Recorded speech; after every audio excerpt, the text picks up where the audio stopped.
Now, in between reading this sentence and reading the next one, there was a gap. A tiny, invisible silence that your mind skipped over like it never existed. But what if I told you that gap is the most important real estate in your entire inner life? That every great meditator, every breakthrough philosopher, every person who has genuinely transformed their psychology, found something there. Not in the thoughts. In the space between them. Today, we go into that space. Let's start with something deceptively simple. You're having a conversation with yourself right now. It never fully stops. There's a voice, or something like a voice, running commentary, making plans, replaying conversations from 3 years ago, narrating what you're doing even as you do it. I'm reading about gaps. I wonder what time it is. Did I reply to that email? Neuroscientists have a name for this, the default mode network. It's the brain's background hum, active especially when you're not focused on any particular task. And for most people, it never truly goes quiet. It's like a television that someone left on in the background of your whole life. Now here's what's interesting. When researchers look at the brain activity of experienced meditators, people who have spent thousands of hours training their attention, something unusual shows up. It's not that they have more brain activity, they have less. Specifically, reduced activity in those default mode regions. The background hum gets quieter. But it doesn't go completely silent. Not even for masters. What happens instead is more subtle and more fascinating. The thoughts don't disappear. They just space out. And in between them, something opens up. That opening, that micro-pause, is what we're here to talk about. Think of it this way. Imagine you're standing near a busy road. Cars keep passing. You're not trying to stop the traffic. But between one car and the next, if you're paying attention, there's a moment of quiet. A gap. Most people never notice it because they're already tracking the next car before the current one has passed. Their attention is always in motion, always chasing. The gap goes unregistered, but the moment you notice the gap, really notice it, with your full attention, something shifts. The road is the same.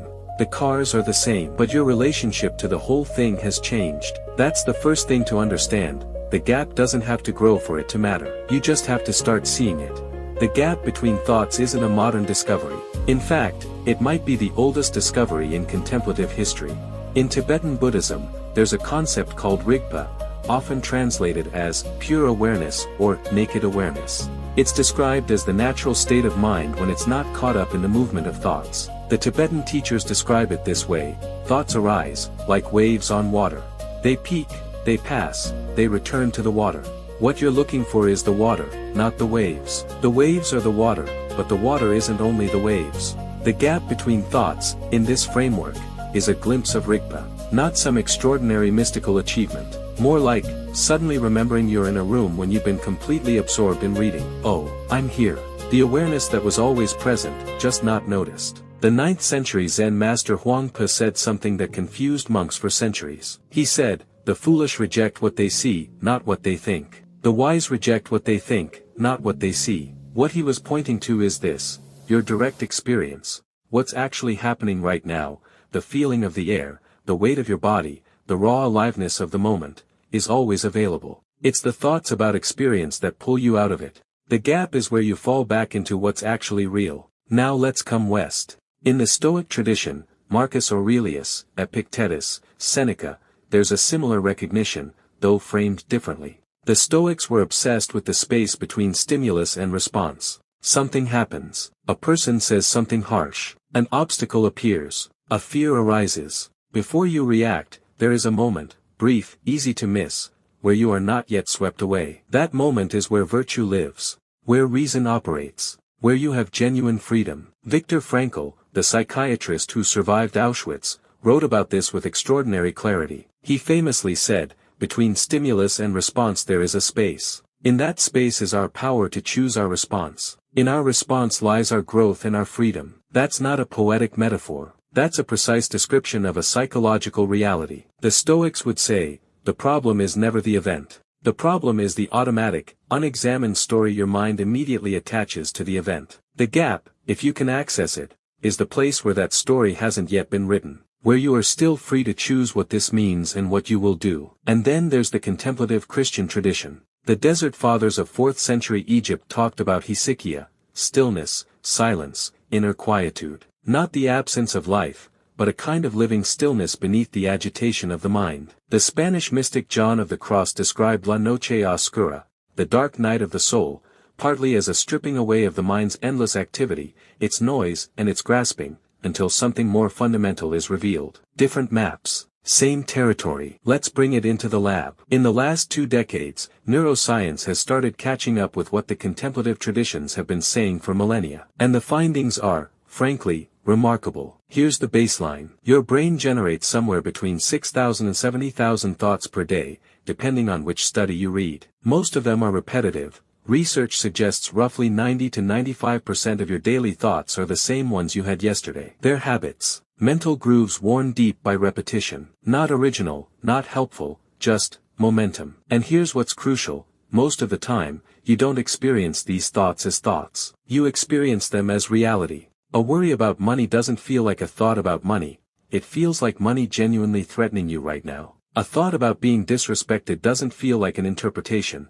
It feels like a fact. The technical term for this is cognitive fusion. You're fused with the thought, merged with it, unable to see it as a mental event that arose and will pass. You are the thought, rather than the awareness that's noticing the thought. The gap between thoughts is where cognitive diffusion becomes possible, where you step back, even microscopically, from the thought stream and notice it as a stream. This has been measured. It has real effects on the brain. Studies on mindfulness meditation, which is essentially the practice of noticing the gaps, show structural changes. Regular meditators show increased cortical thickness in the prefrontal cortex, the region associated with attention, decision-making, and emotional regulation. The brain literally builds more hardware for the thing you practice. Functional changes. During meditation, activity in the amygdala, the brain's threat detection center, decreases. Not because threats are gone, because the practitioner is no longer automatically fusing with threat-related thoughts. The gap between threat detected and panic response widens. The Wandering Mind Studies. In 2010, Matthew Killingsworth and Daniel Gilbert at Harvard published a landmark paper using a smartphone app that pinged people during the day and asked, "What are you doing? What are you thinking about? How are you feeling?" Their finding was startling. People's minds were wandering from what they were actually doing 47% of the time. And, this is the part everyone quotes, a wandering mind was a less happy mind. Not because the daydreams were negative, but because presence itself, being here, in the gap, in the actual moment, was associated with greater well-being. The gap isn't just philosophically interesting. It's where happiness is more likely to be found. There's another layer here. A neuroscientist named Wolf Singer at the Max Planck Institute has done fascinating work on what he calls neural synchrony, the way different parts of the brain synchronize their firing patterns. During states of deep awareness, what meditators might call presence, there appears to be a kind of global synchrony across brain regions, a coherent, whole brain firing pattern. Singer has speculated that these synchrony states may actually correlate with the experience of pure awareness that meditators report,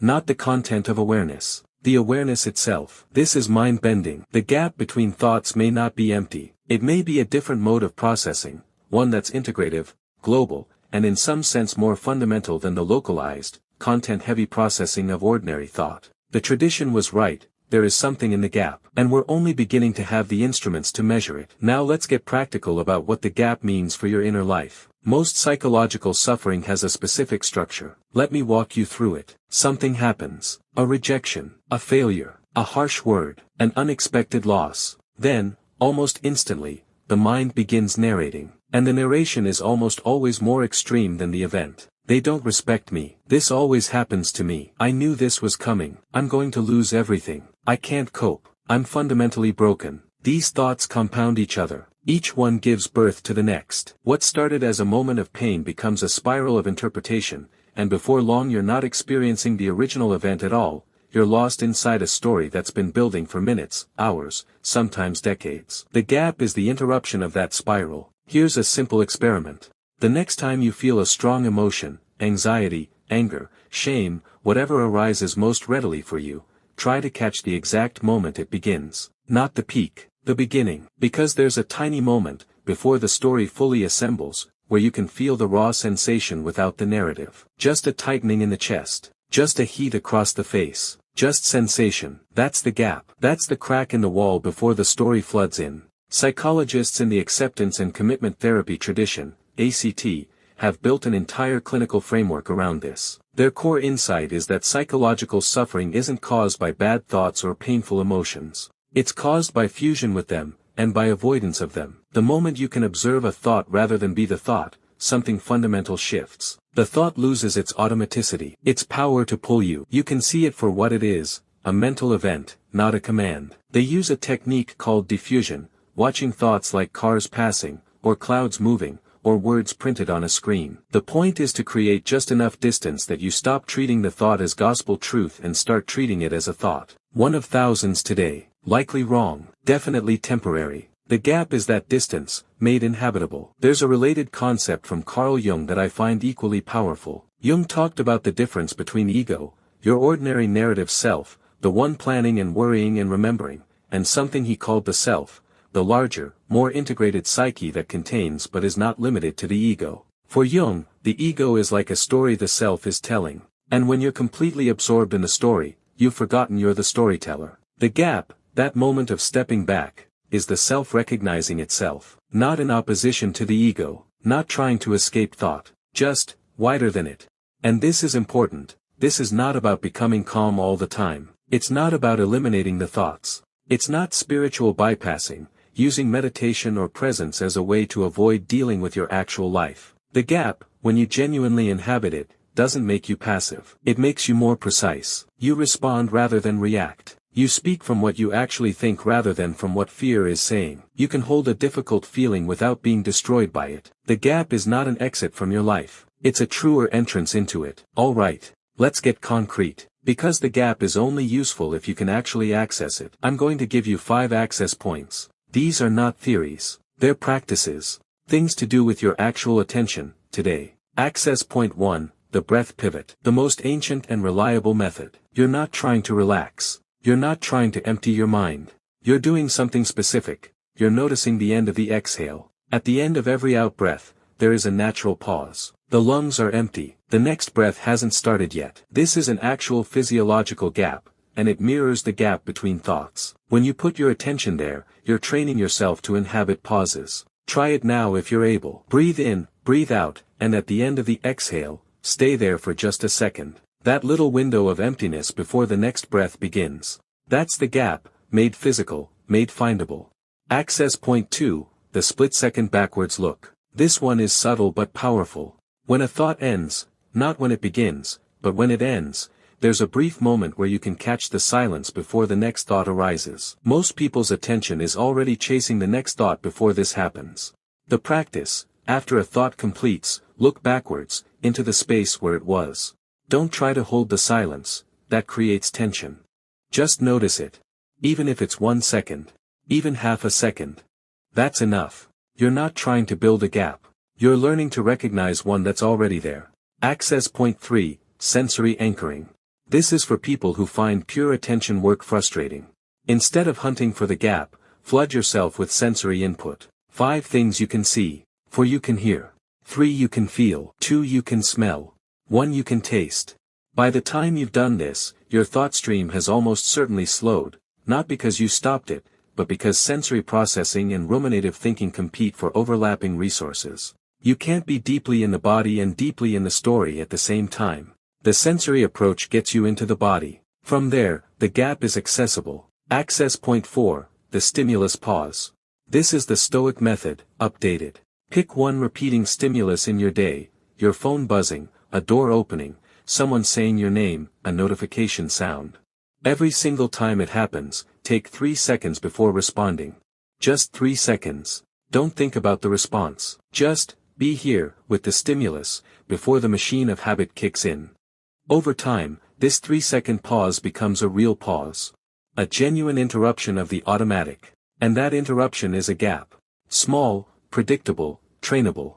Viktor Frankl's space between stimulus and response, made concrete. Access point 5, the noting practice. This comes directly from Vipassana meditation. When a thought arises, you silently label it, planning, remembering, judging, worrying, imagining. Just a one-word note. You're not analyzing the thought. You're not trying to stop it. You're putting it in a category. What this does is create a tiny but crucial distance between you and the thought. You're the one noting it, which means you're not the thought, you're the awareness that noticed it. And the noting itself takes up about half a second of mental space. That half second is the gap. Now we arrive at the question that underlies everything we've been talking about. The gap between thoughts, okay. But what is it?